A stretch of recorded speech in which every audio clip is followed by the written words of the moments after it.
अनुज और पिंकी की शादी को 5 साल हो चुके थे और उनका एक बेटा भी था 2 साल का, जो हर बच्चे की तरह काफी शैतान था। पिंकी गोलू के होने से पहले जॉब करती थी, लेकिन अब उसकी देखभाल में ही उसका पूरा वक्त गुजर जाता था। गोलू, यहाँ आओ बेटा। क्या कर रहे हो? ठंड लग जाएगी। चलो जल्दी से कपड़े पहन लो, चलो। ये लड़का ना दिन ब दिन शैतान होता जा रहा है। अरे आ जाओ ना यहाँ। अरे इसने अभी तक कपड़े क्यों नहीं पहने? ठंड लग जाएगी इसे। अरे माँ जी, कब से पकड़ रही हूँ इसे, हाथ में नहीं आ रहा, देखिए ना, आप ही पहना दीजिए। अरे तुम्हारे हाथ में नहीं आ रहा तो मेरे कहां से आएगा? तुम ही पकड़ा कर पहना दो। जी ठीक है। यहाँ आओ गोलू, क्या कर रहे हो? आ जाओ ना बच्चा। दिव्या गोलू को पकड़कर अच्छे से तैयार कर देती है। खाना खिलाते खिलाते दिन कब ढल जाता है पता ही नहीं चलता। सो गया गोलू बहू? जी माँ जी। चल ठीक है, तो अब आराम से रोटियां बना ले, कोई जल्दी करने की जरूरत नहीं है। आराम से रोटियां बना, फिर हम सब साथ में खाते हैं। जी माँ जी। और खुद का भी ख्याल रखा कर, सारा दिन तो बच्चे में ही चला जाता है तेरा। दिव्या की जिंदगी उसके ससुराल के कामों में और बच्चे में चली जाती थी, लेकिन जब भी कोई उसे बाहर चलने को या कहीं घुमाने को कहता तो वो ना कर देती। अरे भाभी चलिए ना, कितने दिनों से आप कहीं बाहर भी नहीं गई। आज मेला लगा है लालबाग रोड पर, मजा आएगा। नहीं रिया, तुम जाओ, हमारा मन नहीं है, हम तो घर में ही ठीक है। अरे चली जाना बहू, तेरा मन भी बहल जाएगा। कितने दिन हो गए यहीं घर के घर में रहती है, ना कहीं आती है ना कहीं जाती है। नहीं माँ जी, मेरा मन नहीं है। फिर बाहर जाना होगा तो गोलू को तैयार करूं, उसे डायपर पहनाओ, उसे खिलाओ। बाहर भी ना वो रोता रहता है, तो उसे संभालने में हमारा सारा वक्त चला जाता है।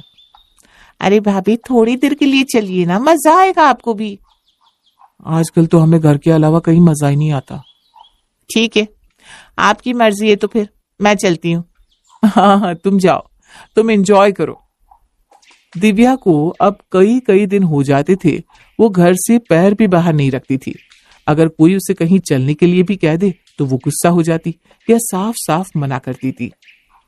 अरे चलो ना थोड़ी देर, कितना कहा है मासी ने कि गोलू और दिव्या को भी ले आना। नहीं नहीं, वहां नहीं जाना, शादी में कितनी भीड़ होती है। गोलू ना तो हमें खाने देता है ना एंजॉय करने देता है, हम घर में ही ठीक है।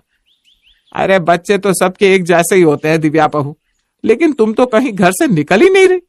यहाँ बैठे रहने से कुछ नहीं होगा, थोड़ा बाहर निकलो, फ्रेश हो जाओगी। नहीं माँ जी, मेरा मन नहीं है, मैं घर में ही ठीक हूँ। वैसे भी मुझे अब तैयार होना भी अच्छा नहीं लगता। अब ये क्या बात हुई भला है? तैयार होना नहीं पसंद, बाहर जाना नहीं पसंद, कहीं आना जाना नहीं है, तो क्या सारे रिश्ते तोड़ ले क्या समाज से? मैंने आप लोगों को तो जाने से नहीं रोका ना, आप जाइए ना, बस मुझे कहीं चलने को मत कहिए प्लीज।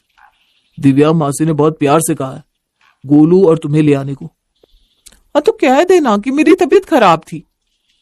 अगली बार बुआ जी के पास जाना था, तब भी यही बहाना किया था मैंने, और आकाश अब फिर से मासी को भी यही बहाना दे दे तो आप कोई और बहाना कर लीजिए, मैं नहीं जानती, लेकिन मुझे चलने के लिए मत कहिए।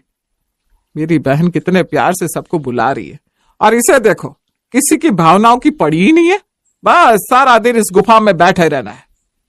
चलिए माँ ठीक है, कोई बात नहीं, उसका मन नहीं होगा, मैं बाद में बात करूंगा उससे। चलिए चलते हैं। हाँ ठीक है, बैठी रहे इस ससुराल की गुफा में, मुझे क्या। मासी के घर ना जाने की वजह से दिव्या, कावेरी और आकाश के बीच काफी बहस हुई। सबका मूड भी काफी खराब हुआ। दिव्या को भी इस बात का बुरा तो लग रहा था कि उसने अपनी सास और पति का कहा नहीं माना, लेकिन फिर भी वो अपने फैसले से टस से मस नहीं हुई। आज तो थोड़ी देर के लिए चल लो, आज शादी है, मौसी के बेटे के सारे फंक्शंस पर तो हम ही गए, आज बस थोड़ी देर के लिए चलोगी तो उन्हें भी अच्छा लगेगा। अरे छोड़ देना बेटा, ये नहीं मानने वाली, इसे तो इसी घर में मजा आता है, कहीं नहीं निकलना इसे बाहर, बस बैठे रहना इस गुफा में दुबक के। मुझे नहीं जाना कहीं भी। ठीक है, मैं तुम्हें ज्यादा फोर्स नहीं करूंगा। हम जा रहे हैं, आने में थोड़ा लेट हो जाएगा। ठीक है। आकाश और कावेरी चले जाते हैं, तभी दिव्या का फोन बजता है। हेलो। हेलो माँ, कैसी हो तुम? मैं ठीक हूँ बेटा, तू बता कैसी है, और मेरा गोलू कैसा है? हम दोनों ठीक है माँ। अच्छा, दामाद जी बता रहे थे कि तू आजकल कहीं बाहर नहीं निकलती, सास की बहन की बेटी की शादी में भी नहीं गई। कोई बात है क्या बेटा? नहीं ना माँ, कोई बात नहीं है, बस मेरा मन नहीं करता कहीं भी जाने का। अरे बेटा, ऐसे घर में बैठी रहेगी तो मन भी खराब ही रहेगा। थोड़ा बाहर निकल, घूम फिर, सबसे मिलेगी तो मन भी अच्छा होगा तेरा। पता नहीं क्यों माँ, मेरा ये सब करने का मन बिल्कुल भी नहीं करता। ऐसा क्यों बोल रही है दिव्या? जब तेरी शादी नहीं हुई थी तब तू नहीं कहती थी कि माँ मैं यहाँ जाऊंगी, वहां जाऊंगी, ये पहनूंगी, वो पहनूंगी? अब क्या हो गया? माँ पता है, पहले मुझे बाहर जाना, घूमना, सबसे मिलना जुलना बहुत पसंद था, लेकिन अब ये सब करने का मन ही नहीं करता। सोचती हूँ बाहर जाऊंगी तो गोलू को संभालने में भी वक्त चला जाएगा, फिर रोता है, कभी जिद करता है, मैं एंजॉय तो कर नहीं पाती, उल्टा थक कर आ जाती हूँ। उसके अलावा किसी फंक्शन में जाओ तो सब लोग आपको पहले तो देखकर बोलते, अरे गोलू की बात तो तुम्हारा वजन बढ़ गया है, वजन कम नहीं किया, जॉब अभी शुरू नहीं की, गोलू कितना कमजोर सा है, इसे कुछ अच्छा सा खिलाया पिलाया कर। और मुझे अब खुद को देखकर भी ना तैयार होने का मन ही नहीं होता। मैं ये समझ सकती हूँ बेटा, क्योंकि मैं भी इन सब से गुजर चुकी हूँ। समाज एक औरत को देखकर कई सारी एडवाइस देना शुरू कर देता है, कभी उसके कपड़ों को लेकर, कभी उसकी बातों को लेकर, कभी उसके बच्चे को लेकर, लेकिन कोई ये नहीं सोचता कि इस वजह से किसी का आत्मविश्वास भी बिगड़ सकता है। माँ मुझे ना बाहर जाने से नफरत सी हो गई है। मैं सोचती हूँ दिन भर बस मैं घर में ही रहूंगी और कहीं ना जाऊं, किसी से बात भी ना करूं। मैं तेरी बात को समझ रही हूँ बेटा, लेकिन तू खुद सोच कि क्या समाज का बोलना बंद हो जाएगा? क्या वो तुझे ताने नहीं मारेंगे? ऐसा कुछ भी नहीं होगा बेटा। तू गलत करेगी तो भी वो बोलेंगे, तू सही करेगी तो भी बोलेंगे। इससे बेहतर है कि तू वो कर जो तुझे सही लगता है। माँ जब हम बाहर जाते ना तो गोलू को संभालना मेरे लिए बहुत मुश्किल हो जाता है। उसके बाद कोई मेरा साथ नहीं देता। माँ जी को कहती हूँ तो वो कहती है तेरा बेटा मुझसे नहीं संभलता। एक माँ को सबके साथ की जरूरत होती है, लेकिन इस बात को कोई नहीं समझ रहा। मैं क्या करूं माँ, मैं थक गई हूँ, मुझे नहीं जाना बाहर। अरे दिव्या रो मत बेटा, एक काम कर, कुछ दिन यहाँ आ जा मेरे पास रहेगी तो तेरा मन भी बहल जाएगा और थोड़ा आराम भी हो जाएगा। पर माँ, अरे परवर कुछ नहीं, तेरा दिमाग और शरीर, उसे जब अच्छे से आराम मिलेगा तभी तो तू इस ससुराल की गुफा से बाहर आ पाएगी। तो आजा मेरे पास, मैं आज ही बात करती हूँ दामाद जी से। ठीक है माँ। दिव्या की जो हालत थी शायद हम में से हर उस औरत की होती है शादी के कुछ सालों बाद। हम खुद दिमागी रूप से और शारीरिक रूप से इतना थक जाते हैं कि हम खुद को कैद करने लग जाते हैं। जिस तरह दिव्या खुद को कैद किए जा रही थी ससुराल की गुफा में, लेकिन दिव्या को उसकी माँ की सलाह का सहारा मिल गया। लेकिन कई बार कुछ औरतों को कोई समझने वाला नहीं होता, ऐसे में उसी गुफा में कैद होकर रह जाती हैं। जैसे कुछ सालों बाद हमारी रिया हो रही थी। रिया की शादी को 4 साल हो गए, अब तो उसका एक बच्चा भी है, लेकिन उसे देखो अपने मायके तक आना नहीं चाहती। हाँ, उस दिन जीजा जी भी कह रहे थे कि कहीं बाहर नहीं आती मेरे साथ, हर बार मना कर देती है। अरे पता नहीं क्या हो गया है उसे, यहाँ तो कैसे हर दिन घूमने को तैयार होती थी मेरी बच्ची, न जाने ऐसा क्या हुआ। माँ जी, रिया भी वही महसूस कर रही है जो मैं कर रही थी कुछ साल पहले। जैसे मैंने खुद को गुफा से बाहर लाया, मैं रिया को भी बाहर लाऊंगी। आप चिंता मत कीजिए, मैं आज ही उससे बात करूंगी। और सुनिए, अब रिया के पति का फोन आया ना, तो उससे कहिएगा कि रिया से कहे कि जब भी वो बाहर जाएंगे तब चिंटू को वही संभालेंगे। रिया को ये सुनकर बेहतर फील होगा। मैं समझ गया दिव्या, मैं आज ही रिया के पति से बात करता हूँ और मैं रिया को आज ही कुछ दिनों के लिए अपने पास बुला लेती हूँ। अब मेरी बेटी का घर है, मतलब मेरा ही घर है ना, क्या आप भी समझन जी। हाँ हाँ, वो बात भी सही है आपकी, ये तो आप ही का घर है, जब चाहे मुंह उठा के आ जाया कीजिए, कोई दिक्कत नहीं। ये कहानी है त्रिवेणी की, जिसकी बेटी मालविका की शादी अर्जुन से होती है। अर्जुन एक बहुत ही बड़ा बिजनेसमैन होता है और अर्जुन और मालविका को कॉलेज से ही एक दूसरे से प्रेम होता है। अपनी बेटी महलों में ब्याही गई है, इस बात का पूरा फायदा उठाती है त्रिवेणी, क्योंकि त्रिवेणी को पहले से ही चोरी करने की आदत होती है। और अब वो अपनी बेटी मालविका के ससुराल में बार बार जाकर चोरियां करना शुरू कर देती है। तो चलिए देखते हैं कि कैसी है इस बिगड़ी हुई माँ की कहानी। मम्मी, सासू माँ, ये लीजिए नाश्ता। माँ, ये बिस्किट्स आप मत खाइए, ये शुगर फ्री बिस्किट्स सासू माँ के लिए हैं, इन्होंने खास विदेश से मंगवाए हैं। अरे रहने दो मालविका बहू, पूनम रायचंद का दिल बहुत बड़ा है। मैं गरीबों को इतना दान करती हूँ तो क्या अपनी समधन को एक बिस्किट नहीं दे सकती? जस्ट किडिंग समधन जी। और हाँ मालविका बहू, आइंदा से तुम ये नौकरों वाले काम बिल्कुल मत करना। इन सब के हाथों में क्या मेहंदी रची है? मालकिन, वो पिछली बार सोने और चांदी के बर्तन हमसे टूट गए थे, इसलिए हमें बड़े साहब ने रसोई का काम करने से मना किया है। अरे चिल चिल, हम रायचंद हैं और इस महल में ऐसे हजारों सोने और चांदी की चीजें हैं, टूटती है तो टूटने दो, हमारे पास किसी भी चीज की कोई कमी नहीं है। ये सब सुनकर त्रिवेणी के मन में लालच का प्रकोप जाग उठता है और वो मन ही मन पूरे महल को निहारते हुए कहती है, हाय, अब जब ये पूनम रायचंद अपनी जुबान कह रही है, फिर तो इस घर पे भी हाथ साफ करना ही पड़ेगा। अपनी बेटी का ससुराल है तो क्या हुआ, इसमें कोई लाज शर्म नहीं, उल्टा मैं तो भाग्यवान हूँ कि मेरी बेटी एक महल की बहू बनी है।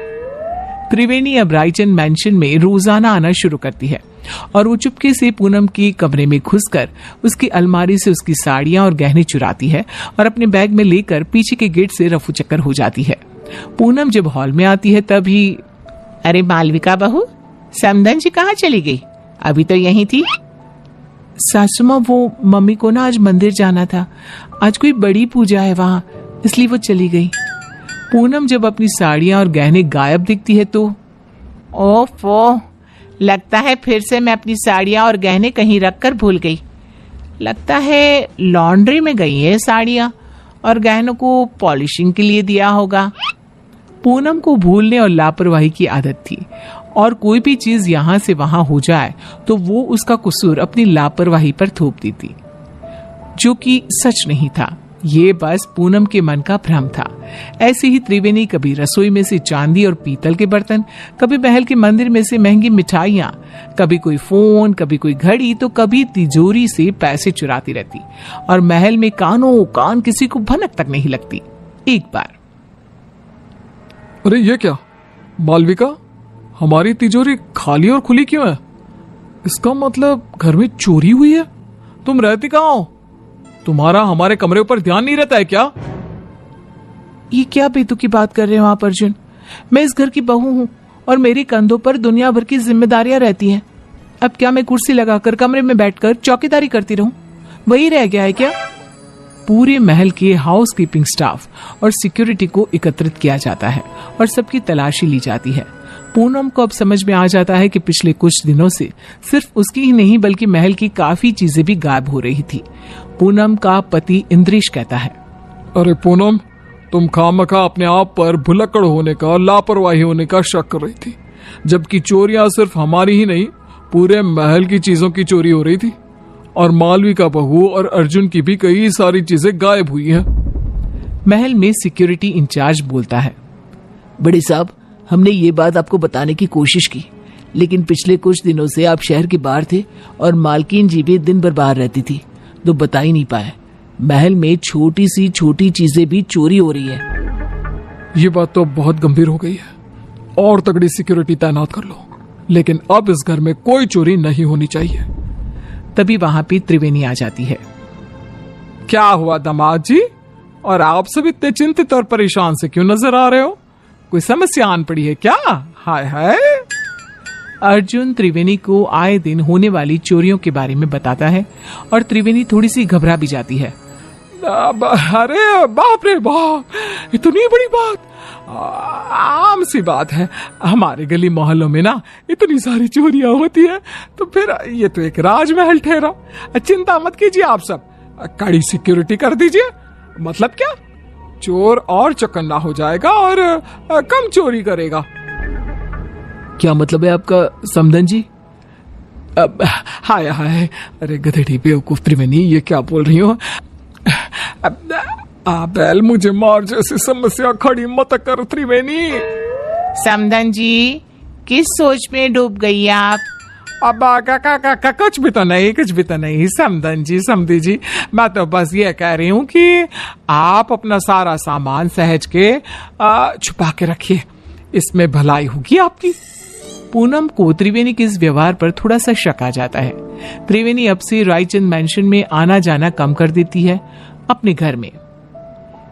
बस आप अपना अगले कुछ दिनों तक का स्टॉक तो मैं भर लाई हूँ। अब वहां रायचंद मैंशन में मामला काफी गर्म है। जब तक वो ठंडा नहीं हो जाता, मैं वहां तीज त्योहारों में ही आया जाया करूंगी, क्योंकि अगर मैं वहां गई तो चाहे मैं एक चम्मच ही क्यों ना लूं, उसे भी चोरी करने से अपने आप को रोक नहीं पाऊंगी। क्या करूं, आदत से मजबूर जो हूं। और बेवकूफ रायचंद, उन्हें तो पता भी नहीं कि आस्तीन का सांप रोज उनके घर में आकर चोरी करके जाता है। बेचारे जितने माला माल हुए उतने ही कंगाल भी हो गए। महल में एक नौकर पूनम के पास जाकर उससे कहता है, मालकिन, मुझे ना आपको एक बात बतानी है। वो दरअसल छोटी मालकिन की मम्मी यानी कि त्रिवेणी जी को मैंने अपनी आंखों से चोरी करते हुए देखा था। क्या तुम घन चक्कर हो क्या? तुम्हें ये बात मुझे पहले बतानी चाहिए थी ना। मुझे वैसे भी उस सो कॉल्ड समधन जी त्रिवेणी पर शक तो आ ही रहा था, लेकिन कंफर्म नहीं कर पा रही थी मैं आपको ये बात पहले इसलिए नहीं बता रहा था क्योंकि मेरे पास कोई सबूत नहीं था और आप मेरी बात पर विश्वास भी नहीं करते। और तो और त्रिवेणी जी इतनी चालाक हैं कि उन्होंने महल की उन्हीं जगहों पर चोरी की है जहां सीसीटीवी कैमरा नहीं है। अब देखना मैं क्या चक्रव्यूह रचाती हूँ। अब मैं हमारा पुश्तैनी हीरे का हार सरेआम हॉल में रख दूंगी, और जैसे ही वो त्रिवेणी उस हार को चुराएगी तब मैं उसे रंगे हाथ पकड़ लूंगी। पूनम की इन सब बातों को मालविका कमरे के बाहर ही सुन लेती है और वो अत्यंत हैरान और स्तब्ध हो जाती है। मालविका फौरन अपनी माँ त्रिवेणी को फोन लगाती है। मम्मी, आपसे ये उम्मीद नहीं थी, आपने अपनी ही बेटी के ससुराल में इतनी सारी चोरियां की। वेरी बैड मम्मी, सासू माँ को आपकी इन काली करतूतों के बारे में सब पता चल चुका है। मालविका बेटा, ये तू क्या करी है? मैंने कोई चोरी चकारी नहीं की यार। मुझे आपसे कोई बात नहीं करनी, बाय। मालविका इतना कहकर फोन कॉल कट कर देती है। त्रिवेणी अब पूरी तरह डर चुकी थी। वहीं रायचंद मैंशन में पूनम हॉल में खुले आम पुश्तैनी हीरे का हार रख देती है और त्रिवेणी को न्योता देने के लिए फोन लगाती है। त्रिवेणी पूनम का कॉल देखकर कांपने लगती है। पूनम, रायचंद का कॉल, मेरी तो आज शामत है। अरे, आज सूर्योदय किसी और दिशा से हुआ है क्या? त्रिवेणी मेरा फोन नहीं उठा रही। खैर, वो वैसी भी आज आने ही वाली थी 2 बजे तक। अपने आप आएगी और सारी चोरी सीसीटीवी में रिकॉर्ड हो जाएगी। पूनम अपने कमरे में आराम करने चली जाती है और सभी नौकर भी भोजन करने जाते हैं। तभी वहां पर बालकनी से एक चोर आता है और वो पुश्तैनी हीरे का हार चुरा कर ले जाता है। और बाद में जब पूनम ये सीसीटीवी में देखती है तब ये क्या, ये तो एक आदमी चोर है। अरे नहीं, ये क्या कर दिया मैंने। तभी पूनम का फोन बजता है और उसे एक वीडियो मैसेज आता है जिसमें त्रिवेणी का वीडियो होता है। क्यों समधन जी, आपको क्या लगा आप मुझे पकड़ लोगी? लेकिन मैं तो चली 7 समंदर पार। अब आप मुझे कभी पकड़ नहीं पाओगी। मेरी मालविका का ख्याल रखना और अपने सामान का भी। त्रिवेणी, तुम्हारी इतनी हिम्मत! पूनम गुस्से में फोन पटक देती है और वहां त्रिवेणी एरोप्लेन में उड़कर सारा चुराया हुआ सामान लेकर रफ चक्कर हो जाती है।